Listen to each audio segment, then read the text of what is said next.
प्यारे विद्यार्थियों, आज का जो टॉपिक है भारत के भूगोल में वह है तटीय मैदान एवं द्वीप समूह।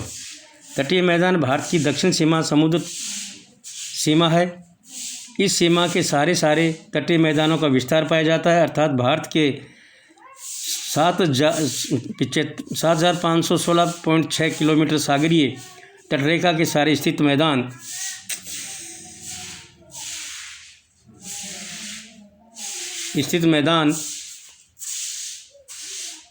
कहलाते हैं। तटीय विस्तार पाया जाता है, अर्थात भारत के इसमें 6,100 किलोमीटर मुख्य तटरेखा एवं शेष द्वीप समूह की है। इन तटीय मैदानों की उत्पत्ति संबंधित सिद्धांतों में विभिन्न भूगोलवेताओं में मतभेद है। कुछ भूगोलवेताओं का मानना है कि ये मैदान समुद्री क्रिया द्वारा बने हैं, जबकि कुछ भूगोलवेताओं का मानना है कि इन मैदानों का निर्माण दक्षिण भारत में बहने वाली नदियों के द्वारा लाई गई कांप मिट्टियों के जमाव से बना हुआ है। तटीय मैदानों के भौतिक उपविभाग। भारत के तटीय मैदानों को मुख्य रूप से 2 उपविभागों में बांटा गया है। पहला है पश्चिमी तटीय मैदान, दूसरा पूर्व तटीय मैदान। ये पश्चिमी तटीय मैदान प्रदेश प्रायद्वीपीय पठारी क्षेत्र के पश्चिम में खंबात की खाड़ी से लेकर कन्याकुमारी तक अरब सागर तट के सारे लगभग 1500 किलोमीटर की लंबाई में फैला हुआ है। इस मैदान की औसत चौड़ाई 65 किलोमीटर है, लेकिन नर्मदा व ताप्ती नदियों की मुहानों पर इसकी चौड़ाई लगभग 80 किलोमीटर है। इस मैदान में बहने वाली नदियां छोटी व चौड़ी हैं तथा इस मैदान का ढाल तीव्र होने के कारण वर्षा का पानी नदियों के रूप में तीव्र गति से अरब सागर में चला जाता है और मिट्टी की जमा नहीं होता है। इस मैदान में प्रवाहित होने वाली नदियां नर्मदा व ताप्ती ज्वार नदमुख का निर्माण करती हैं। इस मैदान को मुख्यतः 4 भागों में विभाजित किया जाता है। पहला है गुजरात का मैदान। ये मैदान गुजरात के पश्चिमी तट से सारे फैला हुआ है। इसमें भीतरी मैदानी क्षेत्र तथा कच्छ एवं खंबात की खाड़ी के तटीय मैदान भाग शामिल हैं। इसका ढाल पश्चिम की तरफ है। इस मैदान का निर्माण साबरमती, माही, नर्मदा व ताप्ती नदियों करती हैं। भीतरी मैदानी प्रदेश उपजाऊ हैं, जबकि तटीय मैदान में ज्वार के पानी के कारण क्षेत्र दलदली है। इस क्षेत्र में खनिज तेल मिलने तथा वस्त्र उद्योग स्थापित होने के कारण इस प्रदेश का आर्थिक विकास अधिक हुआ है। कोंकण तटीय मैदान। ये मैदान सूरत से लेकर गोवा तक 600 किलोमीटर की लंबाई में फैला हुआ है। मुंबई के निकट इसकी चौड़ाई अधिक है। पश्चिमी घाट से निकलने वाली उल्लास तथा वैतरणी नदियाँ यहाँ से प्रभावित होती हैं। यह मैदान अत्यधिक कटा है। यहाँ आम व नारियल अधिक मात्रा में उत्पादित किया जाता है।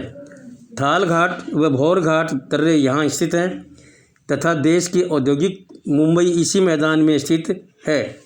नेक्स्ट है कर्नाटक का तटीय मैदान। ये मैदान गोवा से लेकर कर्नाटक के मंगलोर तक 300 किलोमीटर की लंबाई में फैला हुआ है।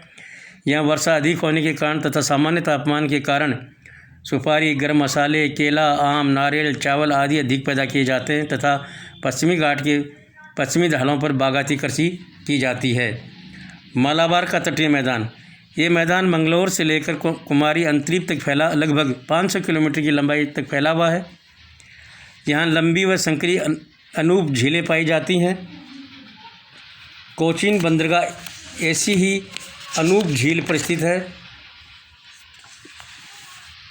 पाल घाट दर्रा भी यहाँ स्थित है।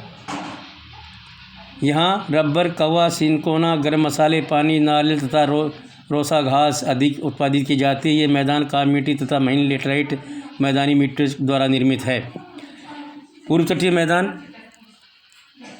ये तटीय मैदान पश्चिमी तटीय मैदान की अपेक्षा अधिक चौड़ाई में विस्तृत है। प्रायद्वीपीय पठार तथा बंगाल की खाड़ी के मध्य स्थित मैदान को पूर्व तटीय मैदान कहा जाता है। इस मैदान का विस्तार गंगा ब्रह्मपुत्र के डेल्टा से कन्याकुमारी तक फैला हुआ है।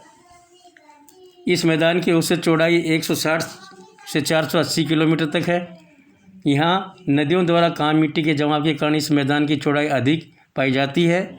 इस मैदान में पुलकित व चिल्का 2 बड़ी अनूप झीलें स्थित है। इस मैदान के उत्तरी भाग को गोलकुंडा उत्तरी सरकार तट के नाम से व दक्षिणी भाग को कोरोमंडल तट कहा जाता है। इस मैदान को मुख्यतः 3 उपविभागों में बांटा गया है, जिनमें मुख्य है उत्कल या तटीय मैदान, काकीनाडा का तटीय मैदान, तमिलनाडु या कोरामंडल का तटीय मैदान।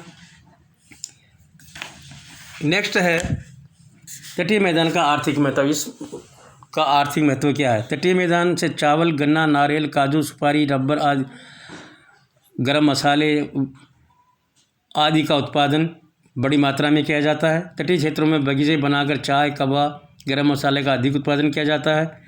नदियों के डेल्टाई प्रदेशों में अत्यधिक मात्रा में मछलियाँ पकड़ी जाती हैं।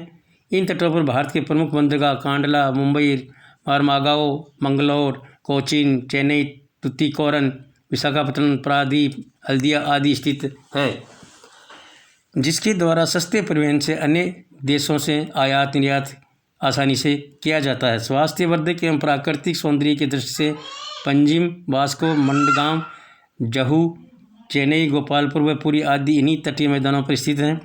मदुरई, कांचीपुरम, रामेश्वरम, धनुषकोटी आदि सभ्यता के केंद्र भी यहाँ पर स्थित है। तटीय मैदानों में सम जलवायु के कारण मानव के अनुकूल स्थान उपलब्ध है। मोती उत्पादक ऑयस्टर का उत्पादन किया जाता है। थैंक यू विद्यार्थियों।